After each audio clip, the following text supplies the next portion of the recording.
Dueling Dialogues presents His and Hers with Grace Matthews, Caddyman, and Connor Murphy.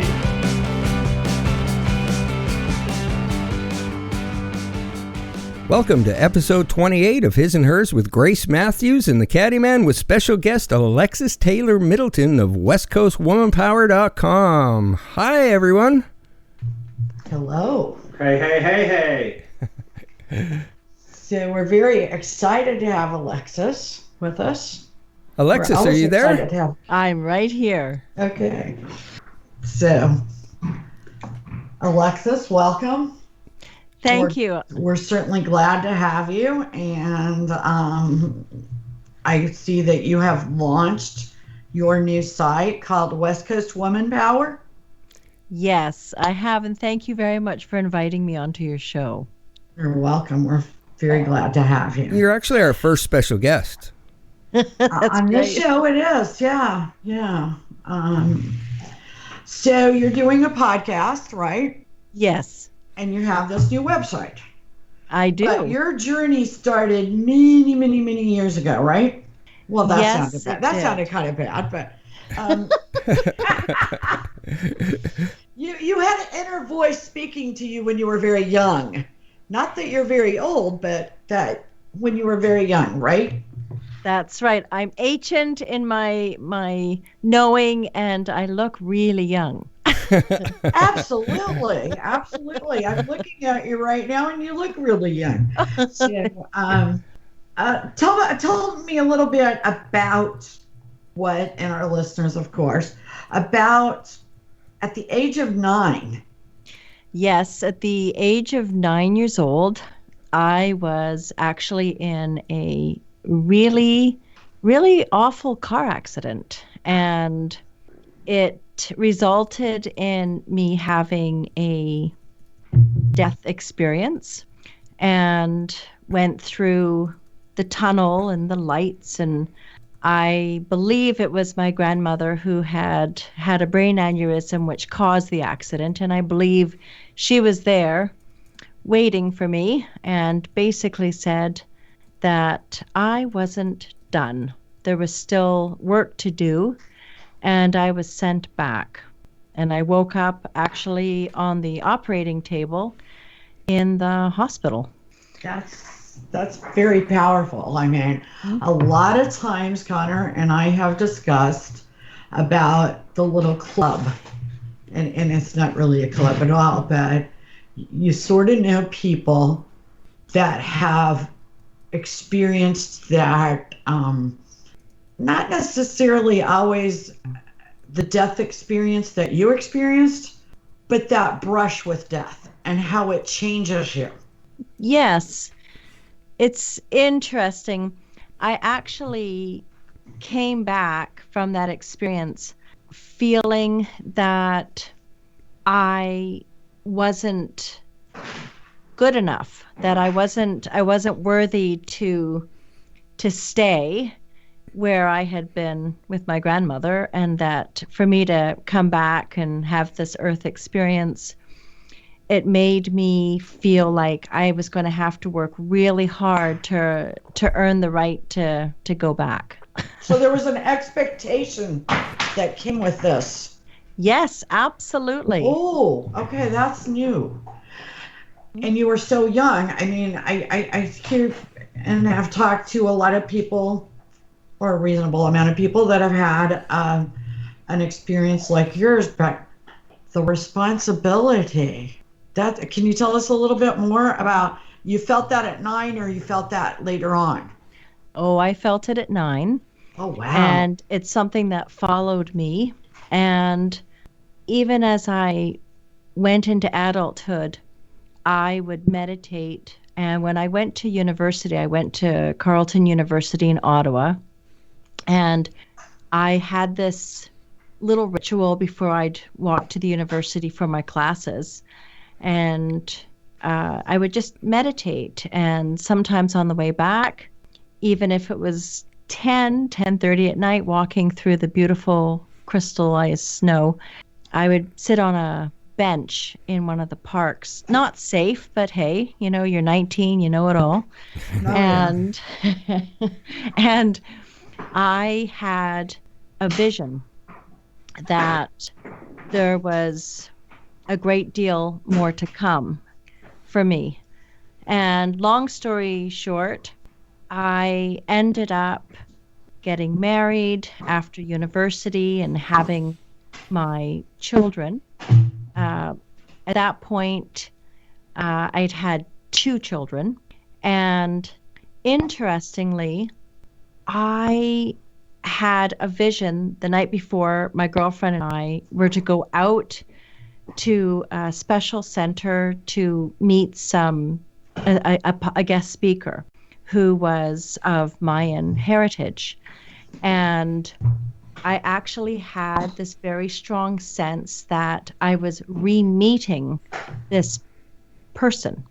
And the next day we went, and sure enough, it was this elder that I had memories or visions of from when I was really young for many years, but the face would change and the body would change in its, he was getting taller, right?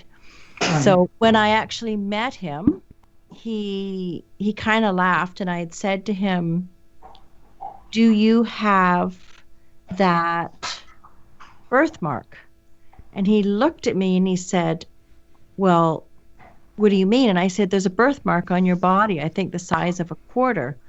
Anyway, he showed me on his abdomen, and sure enough, there was a birthmark. And he said, how would you know that? And I said, "Well, you were my student." So in his lifetime, I have met him twice. So that's my goodness. So it's just What was the meaning behind meeting him twice? Well, I apparently had been a teacher in Guatemala at some point. I don't know for how long. And then I guess it was the village had been raided, and there were people that ended up dying, and I was one of them. So here I come back. Apparently, this is also according to the elders, and so here I am.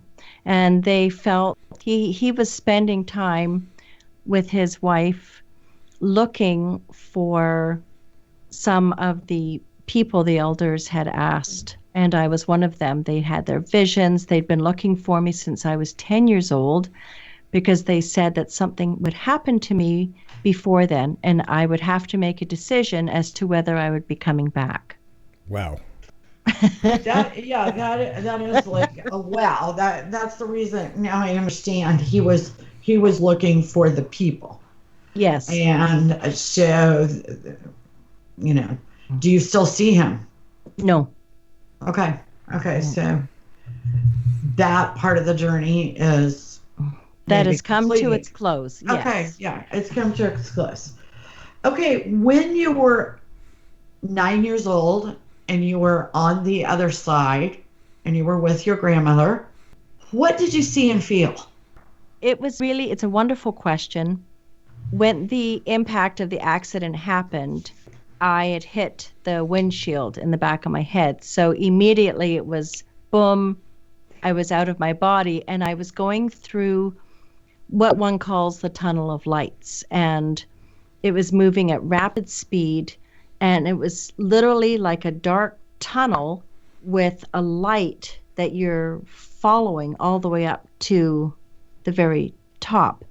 And then it's like I was pushed out into this big white cloudy type space. And I remembered looking, and I felt like, if you've ever seen a paisley on a design, I felt like a little paisley thing just moving around, and I had no thoughts, no memory, no recollection of who I was or my life. And I just remembered being drawn to a couple of deep voices over towards the right. And as I went, and this all happened probably within, seconds, but Sure, to me, sure. there was no time. And it was my grandmother, who I learned later had just passed away. And there was our old family friend, Mary. And Mary and my grandmother were having this discussion as to whether I should stay with them or be returned. Come back to Earth. And next So thing it I was know, like their decision? yes, Wow, that's interesting. Wow. I was very upset. I bet. But, I just want to interject for people that have seen Miracles from Heaven. The little girl described going to the other side, in that, it's a true story.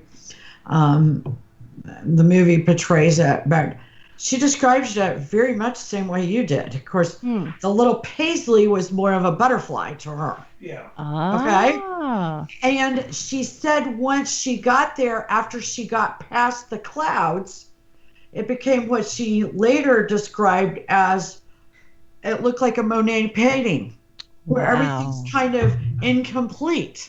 You know how Monet, the watercolors would be an impression, because he was, of course, an impressionist. Yes. But the journey through the tunnel, and she called it the butterfly, you called it like the Paisley, was identical, and then this sort of cloudy white space.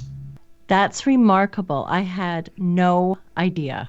Yeah, you really should watch the movie. Or read the book, but it described it very much the same. And I just happened to watch the movie a few days ago. It's a 4-year-old movie, so it's very fresh in my mind. And I looked up, what she's doing now, and this whole idea of the Monet painting struck me really interesting, because I've always loved Monet too. But what do you do? Okay, you have this experience. Your life is maybe special. I mean, of course, all of our lives are special, especially to us. But you have this particular burden. I see that. Yes. What do you do with that? What do you do with that? And you don't want to get totally messed up over it. I found that it just pushed me, it drove me to do better, to give more, to be more. And I realized only years later that it's not about giving more or receiving less.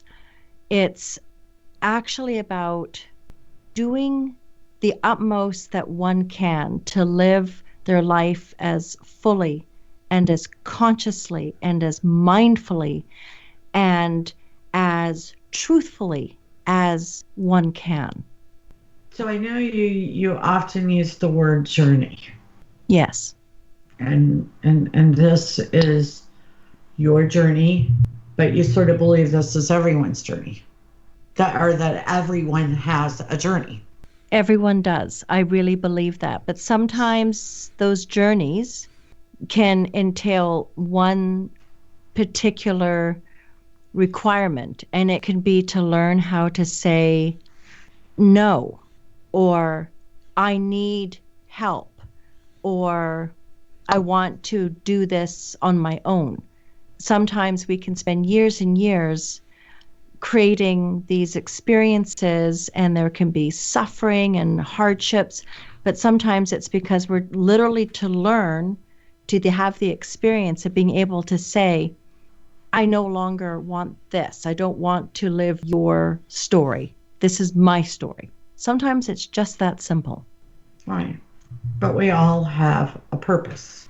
Yes. And do we kind of know that purpose before we're born? Do you believe that?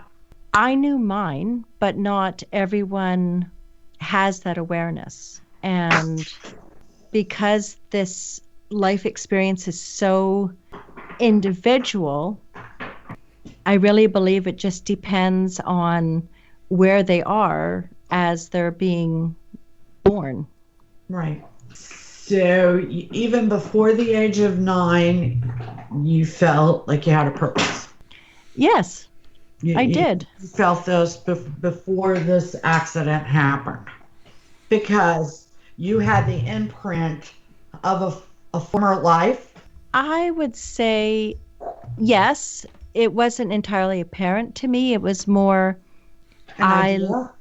it was more a feeling, not in the mind, but in the body, a feeling of wanting to empower people, wanting people to feel more within themselves and to feel more hopefulness for their life.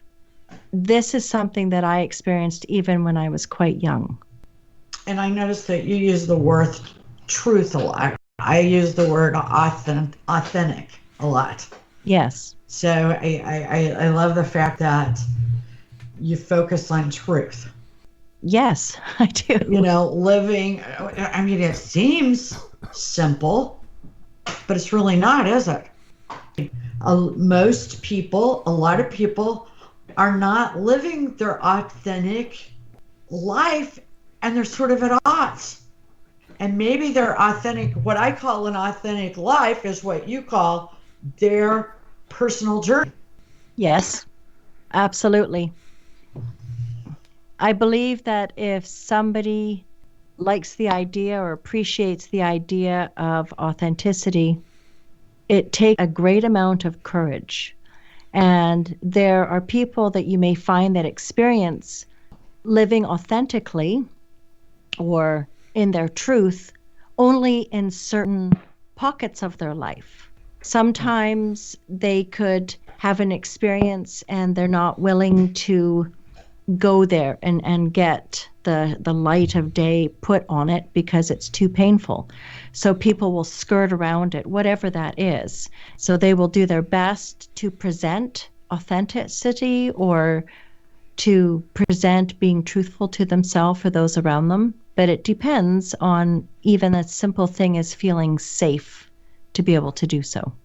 Right. And sometimes they're not in touch enough to know That's with their part of self. And that would be because they either don't feel safe, they didn't feel safe as a young child. Um, Not everybody had a wonderful childhood. many I have mean, not. we are learning just how desperately horrible childhood is and was for so many people, And that's part of the journey. which That right there. convolutes the true self. Yes. It's hard to find the true self. How do you help someone get on their journey? I will share with you. I have a dear friend who she and other family members unfortunately had been abused as very young children. And we were talking about how to live authentically in regards because of that situation that happened with her and family members. It was a form of violence that occurred. And it sometimes is as about being gentle. And she has memory blocks of things that occurred that family members have full recollection of. And it's just we meet and we talk about gently feeling about certain situations, why there are these big triggers that occur, and her just being more gentle about it. And if she can sit and meditate on it or just sit and be with that feeling, and it isn't about putting oneself down or living in guilt or living with finger pointing. And this is something she does very well, she's very authentic in her way as much as she possibly can. And you work primarily with women? No, I work with all individuals. Okay, okay. Tell us, so most of it is you offer this podcast, Yes. right? You offer, would you call yourself a life coach? I don't know whether you're a life coach or a shaman. Maybe both. Well, one never knows. That's true. That's true. I mean, what would you call yourself? I would say I'm an empowerment coach with a lot of really good life experience training. Now, you have some Native American experiences as well. How did that happen? You're referring to, in what aspect? I'm trying to recall. Well, you've got the Mayan, but you had, like, was it Cherokee, was it? Yes, it was actually a husband and wife, and she brought in the Cherokee teachings, and he brought in the Mayan teachings. And so the two of them worked in conjunction with each other.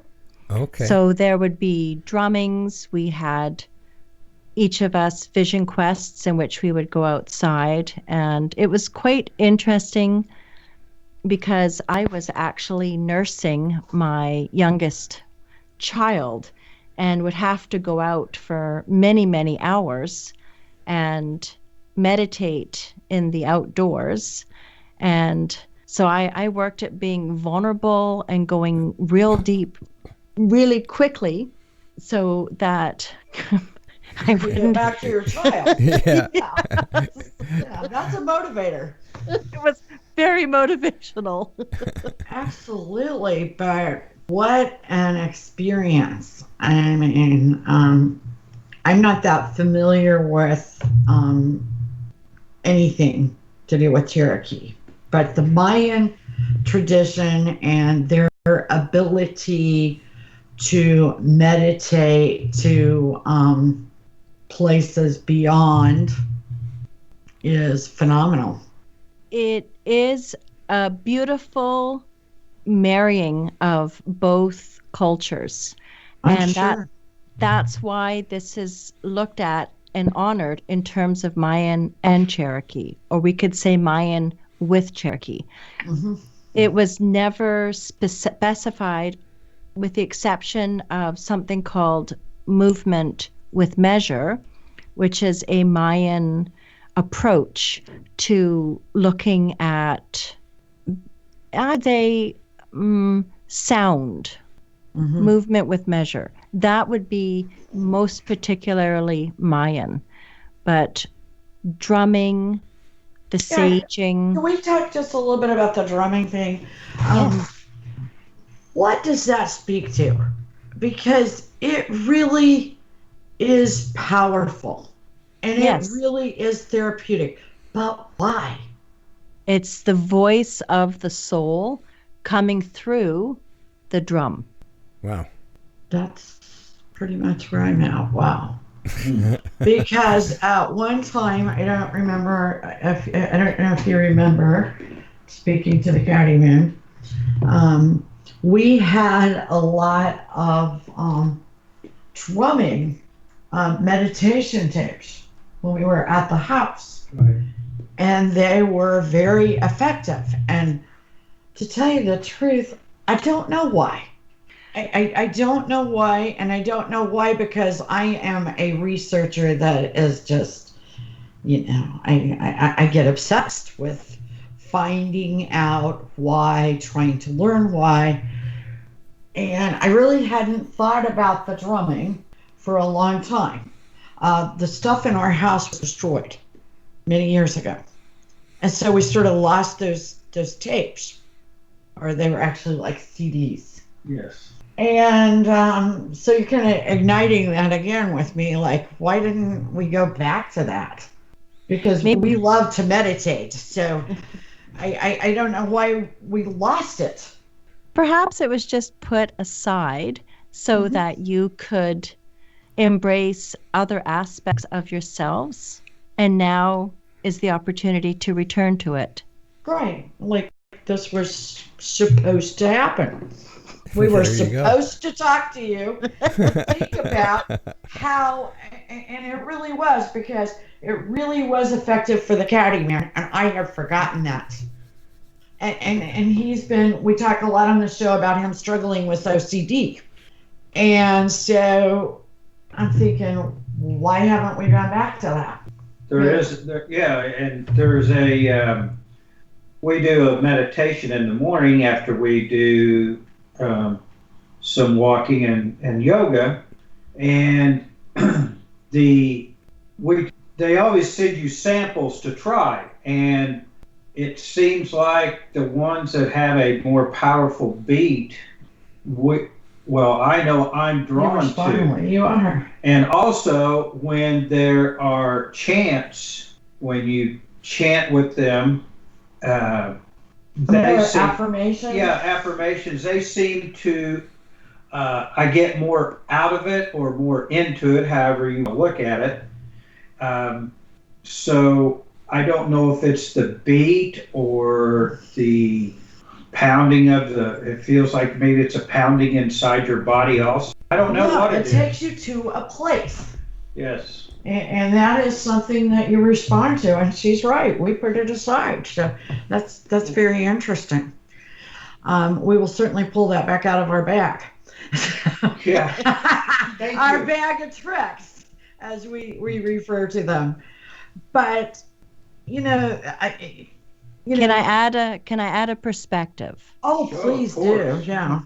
Movement and sound, so rhythm, is something that is inside each of us. And when there is a subtle imbalance or a large imbalance, when we hear a rhythm, which is often the counts of three, a 3 count, boom, boom, boom, boom, boom, boom, that's what's called the heartbeat of the earth. And when you have drumming that may have that rhythm carried through, it is a form of healing, but it is the rhythm of which your being gets called to, and it does create a realignment or a recalibrating, if you will. Perfect. Like a tuning fork. Yeah. Yes, precisely. Yeah. Exactly. Yeah. I mean, a lot of different cultures have something similar to, they have the bowls, the singing bowls, and the Buddhists do. There are a lot of different sounds, even within a lot of the meditation tapes, like who's the guy that we use?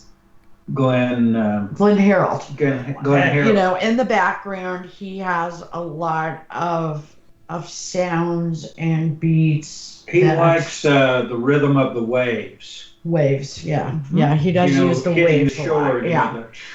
Yeah, but the graphics will emanate like the blood running through your body and your DNA.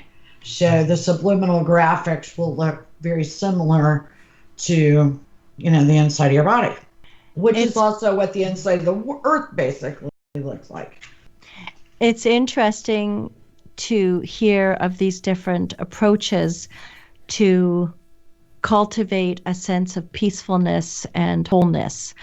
And I have worked with a lot of cancer patients over the years, among other types of dis-ease that people have gone through and different types of traumas. And again, it's all about the degree of how off center that individual is. It doesn't matter entirely what it is that has caused that imbalance. I mean, it's always great to know, but ultimately it's the steps that one will take to come back into that center, into that harmony. People have used all sorts of things, from hypnotherapy to dance to moving their body through climbing and whatever it is that one needs to do. So if the sound of bells or bowls or the ocean or rain is something, it will resonate with one person but not with another, depending on where the calibration is in their body, where the hertz are within their body. Okay, well, that brings me to my, another I would like for you to explain.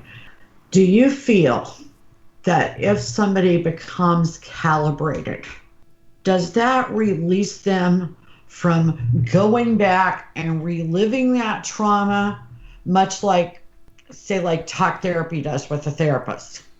That's a good question. Or do they need both? I'm going to say that because we are human beings, not human doings, Right. important that once we have calibrated to a particular level, whatever that is, basically where somebody feels that, that nice, calm, aha type moment, then there's a new form of calibration that takes place because we're still living. So Right. what happens is you may revisit consciously and mindfully a particular trauma, and you keep revisiting it consciously until it doesn't have that same hold Power. on you. Yeah. That's true. That's true healing. That makes sense. But to calibrate first is to make you strong enough to deal with it. Here's the To interesting make the thing. journey backwards. That's an interesting consideration. Actually, our greatest gift to ourselves in healing is to be vulnerable. And to be vulnerable can have enormous strength in healing. When we are grieving, we're not holding on to anything. Exactly. So when you are grieving is some of the best work that can take place for someone. I agree. And I can see that. So, Alexis, you have the Empowerment podcast, and you do workshops, and you do one-on-ones as well. And you'll do those over the computer or face-to-face, or both? Both, absolutely. Okay. And you're available for keynote speaking as well? I am. Okay. We are so appreciative, and we could talk all day. Yeah, we'll have to have you on the show again, for sure. We would Thank love you. to have you on again. And I wish you all the best of luck, and it's been delightful. Have you thought about writing a book? It's something that is in the works, one step at a time. It certainly has to be. The reason I'm laughing is because I've said the same thing to her, and I've been saying, you need to write a book. So it was kind of funny when you said it. Yeah. Well, I know our listeners will enjoy listening, and they will look to find you. I know they will. Grace, Connor, Caddyman, thank you all very much for the honor of being invited on. I really appreciate it. The honor is ours, Alexis, and you and yours have you guys have a Merry Christmas and a great holiday ahead. Thank you. Yes. Thank you. And exactly. And thanks to all of our listeners. Remember, tempus fugit, time flies. Use it. And don't forget to move that coffee table, at least to put the presents out. Yeah. For sure. Bye. Bye. We wish you all the best luck, and that's westcoastwomanpower.com. Goodbye, everyone. Thanks for listening.